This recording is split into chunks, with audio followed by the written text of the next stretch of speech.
গভীর রাতে ঘুমের মধ্যে আমি অনুভব করলাম কেউ আমার সাথে যেন ভিন্ন রকম কিছু করার চেষ্টা করছে। এরকম পরিস্থিতিতে হঠাৎ করে আমার ঘুম ভেঙে যায়।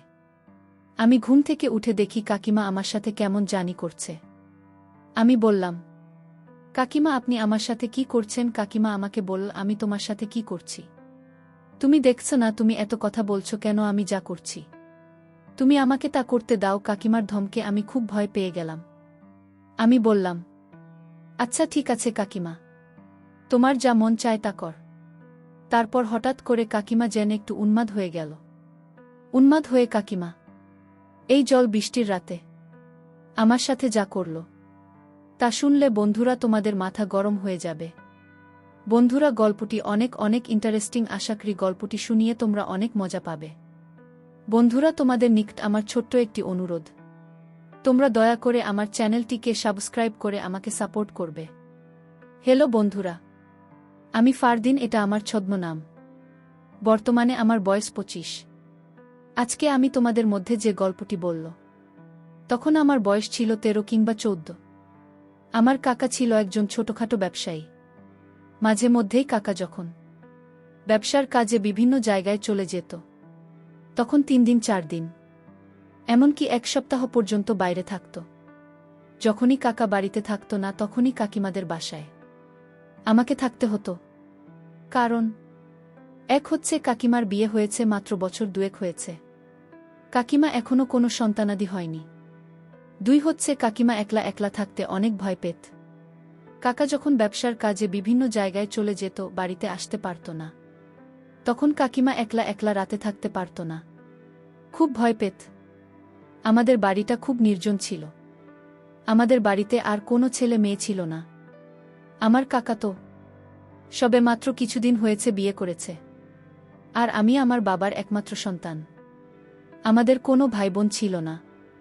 আমাদের বাপ চাচারা মোট 2 জন, আমার আব্বু এবং আমার কাকা, অর্থাৎ এক কথায় বলতে গেলে এই বাড়িতে 14-15 বছরের ছেলে যদি থাকে তাহলে শুধুমাত্র আমি। রাত্রে কাকিমা যখন একা একা বাসায় থাকত তখন কাকাই আমাকে বলতো যে, তোর কাকিমা একা একা থাকলে সে অনেক ভয় পায়। বাড়িতে তো আমাদের অন্য কোনো মানুষ নাই। তুই আমাদের ভাইয়ের ছেলে হলে কি, আর আমার ছেলে হলে কি, তুই তো আমাদের একমাত্র ছেলে। তুই তো জানিস যে আমি একটা ছোটখাটো ব্যবসা করি।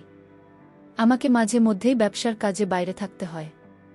যখন আমি বাইরে থাকি তখন তুই আমাদের বাসায় থাকবে, কারণ তোর কাকিমা রাত্রিবেলা একা একা থাকতে পারে না। আর তাছাড়াও তোর কাকিমা প্রেসারের রোগী। আমি যখন বাড়িতে থাকব না তখন তুই আমাদের বাসার গেস্ট রুমে থাকবে, আর তোর কাকিমার কাছ থেকে টাকা নিয়ে যা বাজার সদাই লাগে সব কিছু করে দেবে, আর তোর কাকিমা দেখাশোনা করবে। ঠিক আছে? আমি বললাম, ঠিক আছে কাকা, কাকিমার যা যা বাজার লাগে সব কিছু আমি করে দেব, এ নিয়ে তুমি কোনো চিন্তা করো না। তারপর থেকেই বন্ধুরা কাকা যখন বাড়িতে থাকত না তখন কাকাদের এখানে আমাকে থাকতে হতো। কাকিমা যে রুমে থাকত ঠিক পাশের রুমেই আমি থাকতাম। কিন্তু আমি যখনই কাকাদের রুমে যেতাম, অর্থাৎ কাকার এখানে রাতে থাকতে যেতাম, তখনই কাকিমা আমাকে ডেকে নিয়ে যেত তার রুমে এবং আমাকে নিয়ে গল্প করত, অনেকক্ষণ টিভি দেখত। আমার কাকিমা ইন্টারমিডিয়েট পর্যন্ত পড়ালেখা করছে, আর এদিকে আমি ক্লাস 8-এ পড়তাম। মাঝে মধ্যে কাকিমা আমাকে পড়াতো বটে, তবে বেশিরভাগই কাকিমা আমাকে নিয়ে গল্প করত এবং বিভিন্ন রোম্যান্টিক মুভি দেখত। একদিন আমি কাকির এখানে থাকতে গেলে কাকিমা আমাকে বলল, বাবা ফারদিন, আজকে তুমি আমার এখানে থাকবে। বাইরের যে ঝড় বৃষ্টি আর বজ্রপাত হচ্ছে তাতে আমি খুব ভয় পাচ্ছি। আমি বললাম, কাকিমা সমস্যা কি? বাহিরে বজ্রপাত থাকলেও তো সমস্যা নাই, চতুর্দিকে তো বিল্ডিং, আপনার কোনো ভয় নেই। তারপরও কাকিমা বলল, বাবা ফারদিন, তোমাকে আমি যা বলছি তুমি তাই কর। আমার আজকে খুব একটা ভাল লাগছে না, তুমি আজকে আমার পাশে থাকবে, তা না হলে আমার খুব খারাপ লাগবে। আমি বললাম, আচ্ছা ঠিক আছে কাকিমা, তোমার যেহেতু খারাপ লাগছে তাহলে তো নিশ্চয়ই তোমার পাশে আমাকে থাকতে হবে। কিছুক্ষণ পর কাকিমা আমাকে বলল, বাবা ফারদিন, অনেকদিন ধরে তোমার সাথে আমার গল্প গুজব আড্ডা বাজি হয়নি। আজকে তোমাকে নিয়ে আমি অনেক আড্ডা দিব। আমি বললাম, কাকিমা আমি খুব একটা বেশি আড্ডা দিতে পছন্দ করি না। তারপর কাকিমা আমাকে বলল, আজকে আমার সাথে তোমাকে আড্ডা দিতেই হবে। কাকিমার অনেক জোরাজুরিতে আমি আড্ডা দিতে রাজি হয়ে গেলাম। তারপর আমি বললাম, কাকিমা আমি তোমার সাথে আড্ডা দিতে রাজি আছি, কিন্তু আমার একটা শর্ত আছে। কাকিমা আমাকে বলল, বাবা ফারদিন কি শর্ত তোমার? আমি বললাম, কাকিমা আমার আব্বুকে আমি অনেকদিন ধরে বলছি আমাকে একটা মোবাইল কিনে দিতে, কিন্তু আমার আব্বু আমাকে কোনো মোবাইল কিনে দেয় না। কাকিমা তোমার সাথে আমি সারা রাত ধরে আড্ডা দেব, তুমি যতক্ষণ মন চায় তখন আড্ডা দিব, কিন্তু তোমাকে আমার একটি মোবাইল কিনে দিতে হবে। আমার কথা শুনে কাকিমা হা হা করে একটা হাসি দিন।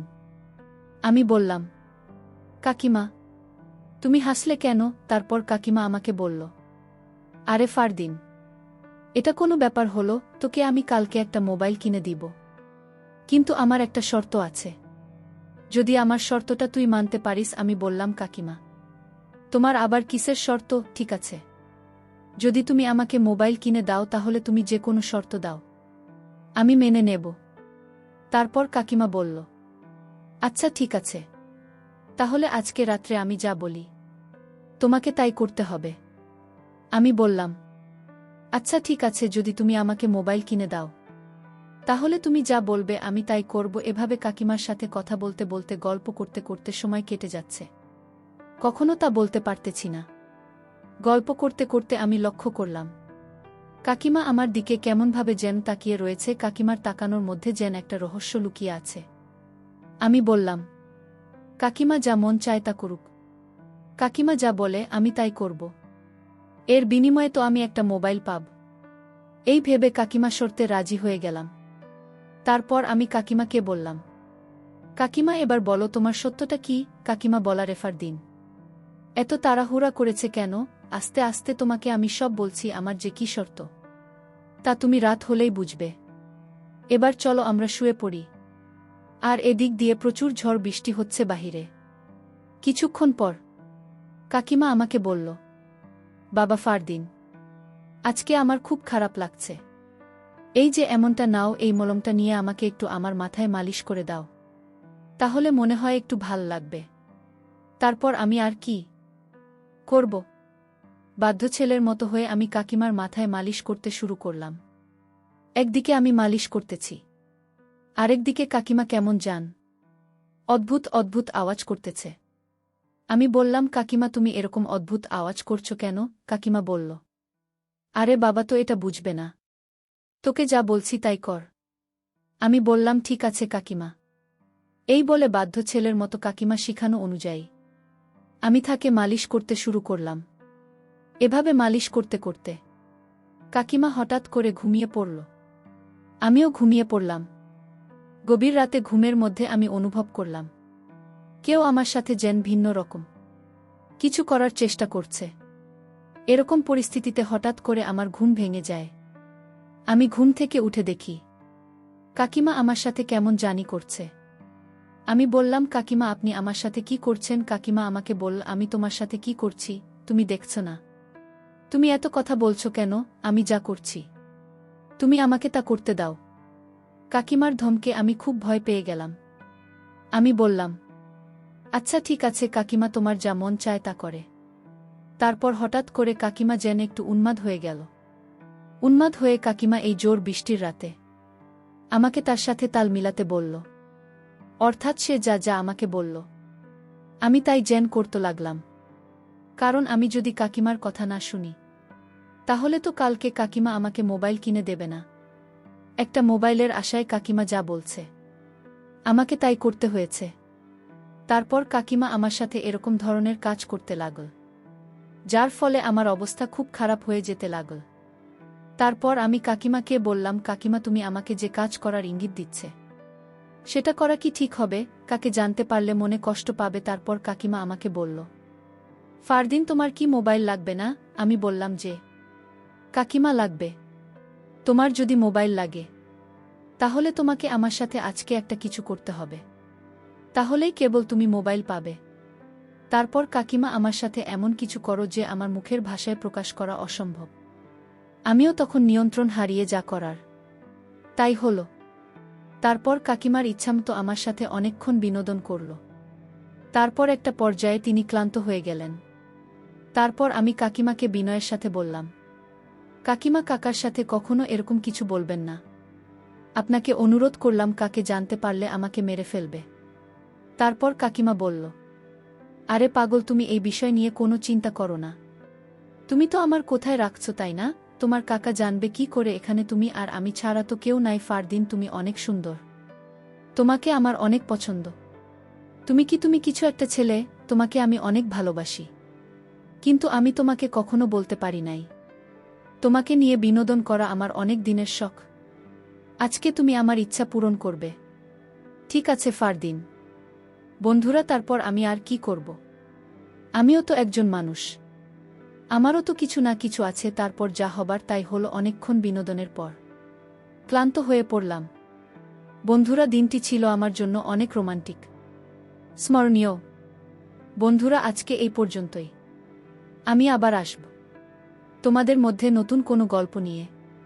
বন্ধুরা, ভিডিওটি যদি ভালো লাগে তাহলে একটি লাইক দাও। বন্ধুরা, এরকম ধরনের ইন্টারেস্টিং ভিডিও পেতে তোমরা অবশ্যই আমার চ্যানেলটিকে সাবস্ক্রাইব করে আমাকে সাপোর্ট করবে। পরিশেষে তোমাদের সকলের নেক হায়াত কামনা করি। ভিডিওটি দেখার জন্য তোমাদের সকলকে অসংখ্য ধন্যবাদ।